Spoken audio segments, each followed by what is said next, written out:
groundbreaking discovery has just been made in regards to the Shroud of Turin.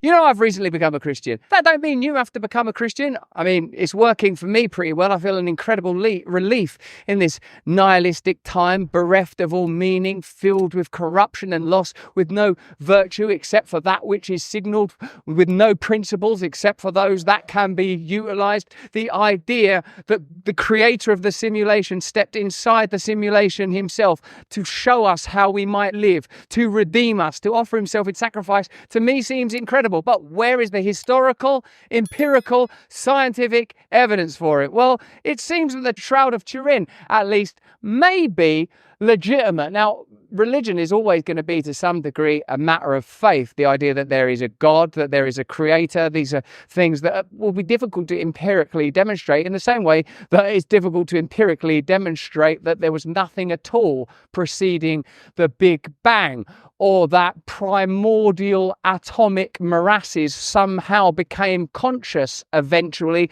as a result of heat or light or whatever other agent must have induced biology from mere inert matter. Sooner or later, faith will be required for all of us, and perhaps a faith that encourages us to believe in kindness and service and love and sacrifice and in a living God that is among us and that wants to raise us out of from the hell of modern life might be more valuable to us than whatever you're being offered on your corrupt propaganda, devil's lantern, hellhole machines, whether they are handheld screens or old-fashioned TV. Let's have a look at this story that the Shroud of Turin may have been legitimized through forensic evidence. A groundbreaking discovery has just been made in regards to the Shroud of Turin.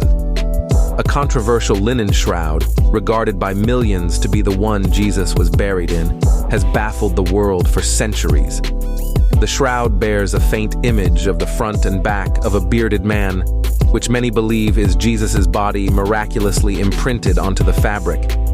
But research in the 1980s appeared to debunk the idea it was real after dating it to the Middle Ages, hundreds of years after Christ's death. Now, Italian researchers who used a new technique involving X-rays to date the material have confirmed it was manufactured around the time of Jesus, about 2,000 years ago. The shroud has been preserved since 1578 in the Royal Chapel of the Cathedral of San Giovanni Battista in Turin, Italy. Fetish, iconography, and idolatry are fascinating areas in themselves. Even if you can carbon date that artifact back to Nazareth 0 AD, then it still doesn't, of course, prove that it's literally Jesus Christ. Neither does it prove that Jesus Christ was the Son of God. In fact, those things by their nature are difficult to demonstrate, but since becoming Christian, I've read a great deal more that leads me to believe personally that Christ was a historical figure and also is the living, risen Son of God. Now, that's not something that I can produce forensic results for, but some of the results that I can offer you are these: that I no longer feel that I live in a disgusting, meaningless, hollow, empty world controlled by dark forces that see me only as a consumer, that I live in a nihilistic and meaningless universe that only sees me as valuable if I am a commodity, that sees meaning and reason and virtue all as commodities that can be shifted and moved around according to the convenience of the powerful. It has reconnected me to the idea of sanctity and the sacred, and I'm fascinated, of course, by figures like Richard Dawkins, who I hope to be debating soon on these very matters. It's interesting to see them say that they are culturally Christian, or even as great a mind as Elon Musk saying that Christian culture is powerful. Indeed, in the Bible it says, by their fruits shall we know them. If what something produces is beautiful, then we know that that thing is beautiful. And many brilliant Christian theists and scholars are able to demonstrate, for example, that if you believe in women's rights or the various rights of human beings, let's just take human rights as a broad concept, you at some point have to acknowledge that there is something either sacred or special about human beings. You have to acknowledge that. You have to acknowledge that there is some reason why we should treat each other with love and respect. And I'll go a little further. You know, you might say, I treat people with love and respect because it feels like the right thing to do. It feels like the right thing to do.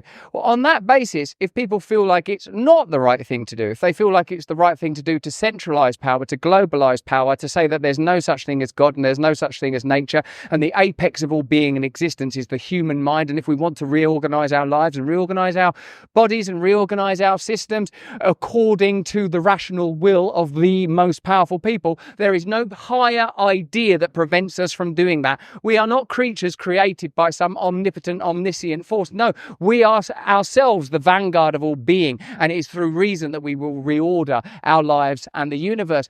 Indeed, it's been stated by no less a mind than Nietzsche that if man worships nothing, they'll ultimately end up worshipping everything. He says, you know, God is dead and nothing we do can wash the blood off our hands, and that we'll create deities of rational and material things. That was his perspective on this, and my perspective is this one. Whilst you may never be able to scientifically prove the existence of Jesus Christ, there are other metrics and measures via which we receive information. Deep within yourself, there is a great power, and you will note how often the culture you live in induces bewilderment and confusion. It is by its nature somewhat diabolical. Sometimes you look at the world and you wonder why it is this way, and these questions seem to you, don't they, unanswerable. Well, perhaps that's because the world has been captured by a force of darkness. Perhaps that's because they benefit from us being confused and bewildered, and that annihilation is the process of creating nihilism, meaninglessness. And if there is no meaning, why not have an Olympic ceremony that's about desecration? And if there is no meaning, why not allow people to spill on the streets and treat the planet itself like it's a toilet? Why not? Nothing means anything. There is no beauty.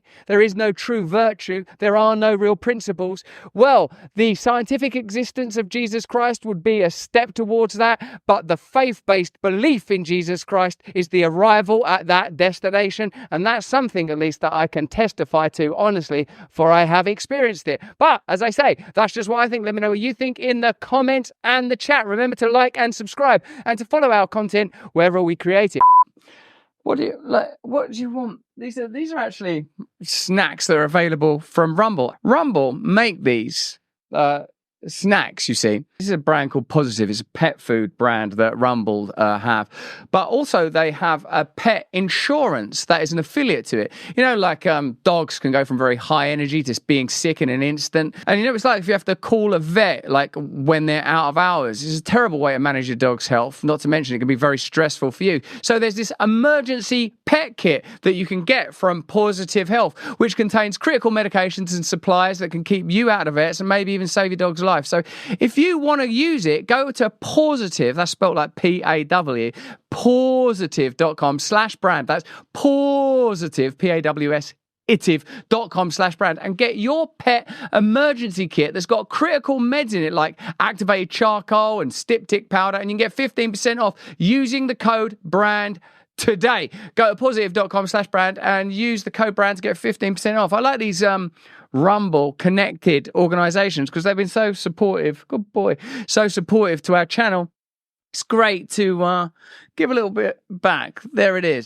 Our new The Oracle series, our first ever group interviews designed to bring the greatest and most authoritative voices in particular subjects together for the very first time. Robert Malone, Dr. Pierre Kory, and Steve Kirsch. What we've experienced is a globally deployed psychological bioterrorism playbook. It's well developed. And then I started to see just global propaganda directed at essentially distorting, dismissing, and suppressing the evidence of efficacy. And I saw it as a crime. And at that point, I knew that this was not just a coincidence. There were too many black swans over too short a period. I've never heard anything like this story in my life. They seem to get the human psyche so well when it comes to brainwashing us and propagandizing us to the direction that they want us to go in, that you would think that they would know that pulling all of these various tactics would actually just push support towards Trump, not away from him. Ryan Ruth, some of his posts even show that he appeared to have been working with, in his own words, the U.S. Embassy in Kiev. He's doing effectively military intelligence, human trafficking of terrorists. It's in this context that I think Ruth was kind of radicalized. He decided that while he wanted to assassinate Putin, the easier thing would be to assassinate Donald Trump.